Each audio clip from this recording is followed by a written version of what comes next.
Hello everyone. Partnership हमेशा agreement के ऊपर चलती है। अगर इस एग्रीमेंट में कोई बदलाव होता है तो हम उसे reconstruction of the partnership firm कहते हैं। ये कुछ रीजन से हो सकता है, जैसे चेंज इन शेयरिंग रेशियो या एडमिशन ऑफ अ पार्टनर या रिटायरमेंट या death of a partner, amalgamation of the two partnership firm.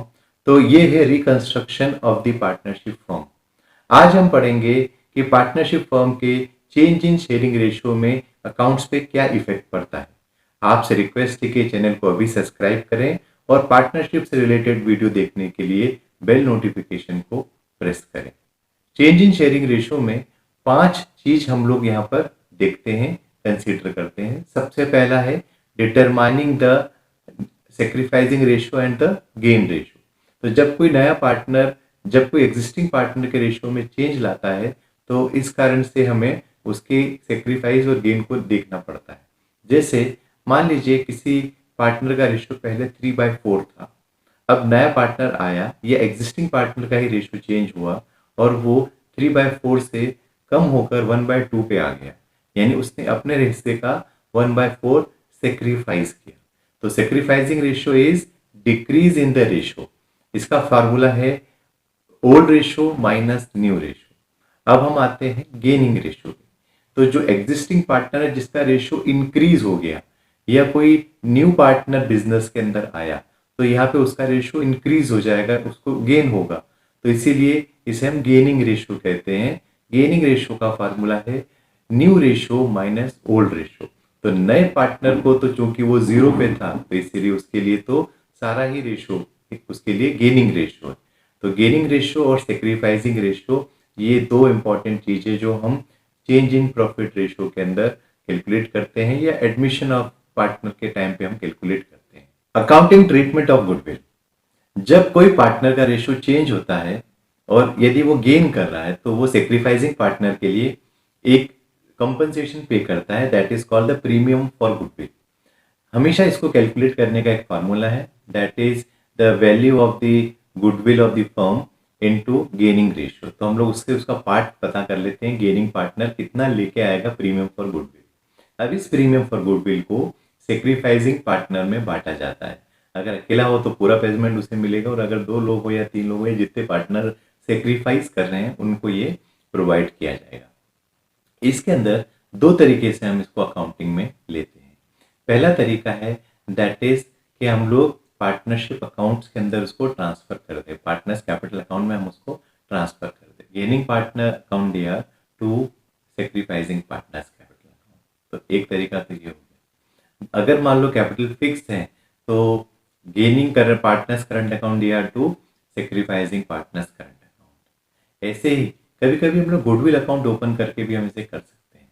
Goodwill account दिया टू सारे partner in old ratio and then partners capital account दिया to goodwill account in new ratio. तो इस प्रकार से यहाँ पे ये 2 तरीके से हम अकाउंटिंग ट्रीटमेंट ऑफ गुडविल कर सकते हैं। हमारे पुराने प्रॉफिट है, पुराने रिजर्व्स जो हमारे पास पड़े हैं, हमें उन्हें डिस्ट्रीब्यूट करना पड़ता है ताकि वो जो प्रॉफिट का हिस्सा है वो भी सही तरीके से एडजस्ट हो पाए।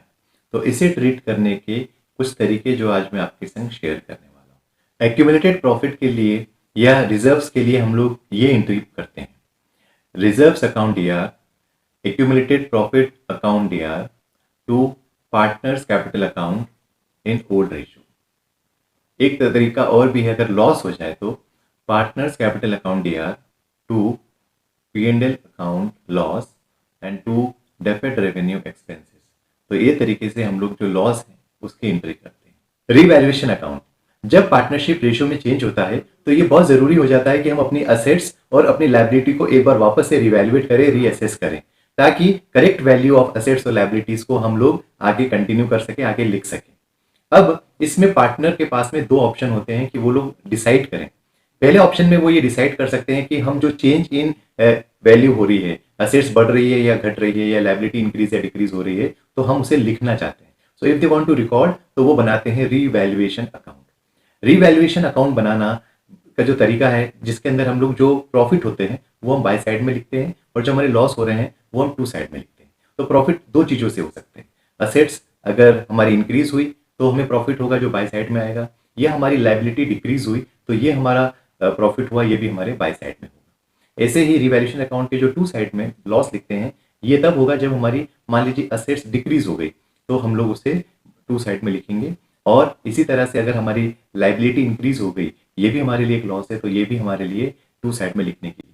अब इसके बीच में जो डिफरेंस होता है increase in assets and decrease in liability, जो क्रेडिट साइड है उसमें से हम इसको घटाएंगे तो वी विल गेट प्रॉफिट। कभी कभी लॉस वाला साइड बड़ा हो सकता है, डेबिट साइड बड़ा हो सकता है, तो वी विल गेट लॉस।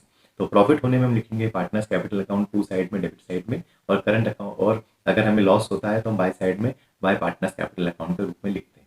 इसकी जो जनरल एंट्री हम लोग करते हैं वो इस प्रकार से है कि रिवैल्यूएशन अकाउंट या टू असेट्स अकाउंट, अगर वैल्यू हमारी जो है वो डिक्रीज हो गई, अगर इंक्रीज हो गई तो असेट्स अकाउंट या टू रिवैल्यूएशन अकाउंट। ऐसे ही लायबिलिटी में अगर लायबिलिटी इंक्रीज हो गई तो रिवैल्यूएशन अकाउंट या टू लायबिलिटी अकाउंट, और अगर लायबिलिटी डिक्रीज हो गई तो लायबिलिटी अकाउंट या टू रिवैल्यूएशन अकाउंट। तो इस प्रकार से ये एंट्री की जाती है। अगर हमें मान लीजिए प्रॉफिट हो रहा है रिवैल्यूएशन अकाउंट में, तो हम लिखेंगे रिवैल्यूएशन अकाउंट या टू पार्टनर्स कैपिटल अकाउंट और करंट अकाउंट। अगर हमें लॉस हो रहा है तो हम लोग पार्टनर्स कैपिटल अकाउंट और करंट अकाउंट या टू रिवैल्यूएशन अकाउंट लिखेंगे। तो इस प्रकार से रिवैल्यूएशन अकाउंट में हम लोग एंट्री करते हैं। तो ये पहला ऑप्शन है जब हम लोग एंट्री करते हैं।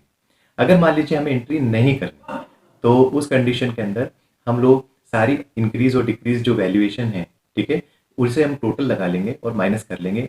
जैसे जो इंक्रीज इन असेट्स है प्लस डिक्रीज इन लायबिलिटी को जोड़ा और उसमें से माइनस करा डिक्रीज इन असेट्स और इंक्रीज इन लायबिलिटी को, तो हमें एक नेट इफेक्ट का अमाउंट मालूम पड़ेगा। ये जो नेट इफेक्ट का अमाउंट है ये हमारे लिए बहुत क्रूशियल है, और इसी से हम लोग इस नेट अमाउंट को हम लोग पहले ओल्ड रेशियो में बांटेंगे, फिर न्यू रेशियो में बांटेंगे, तो हमें ये पता चलेगा कि किसका इंक्रीज हुआ कितना शेयर, किसका कितना शेयर डिक्रीज हुआ। तो रिवैल्यूएशन अकाउंट का ट्रिक हम लोग इस प्रकार से एंट्री करते हैं कि अगर वो कहें कि लिखना नहीं है तो gaining partners capital account DR to sacrificing partners capital account, और लॉस होने की कंडीशन में sacrificing partners capital account DR to gaining partners capital account. तो ये एंट्री हम लोग जर्नल के अंदर करते हैं in case of we don't want to record the change. Adjustment of capital.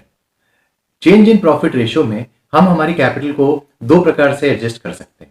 Suppose किया जाए कि कैपिटल हमें कम पड़ रही है, डेफिशिएंट हो रही है, तो हम लोग जो bank account DR to deficient partners capital account, तो जो पार्टनर का कम हो रहा है वो पार्टनर लेके आएगा। ऐसे अगर किसी पार्टनर का सरप्लस अमाउंट है तो partners capital account DR to bank account, जो पार्टनर का पैसा एक्स्ट्रा हमारे पास में है, सरप्लस में है, हम उसको पे कर देंगे। तो इस प्रकार से जनरल एंट्री से हम लोग हमारे पार्टनर्स कैपिटल अकाउंट को एडजस्ट कर सकते हैं।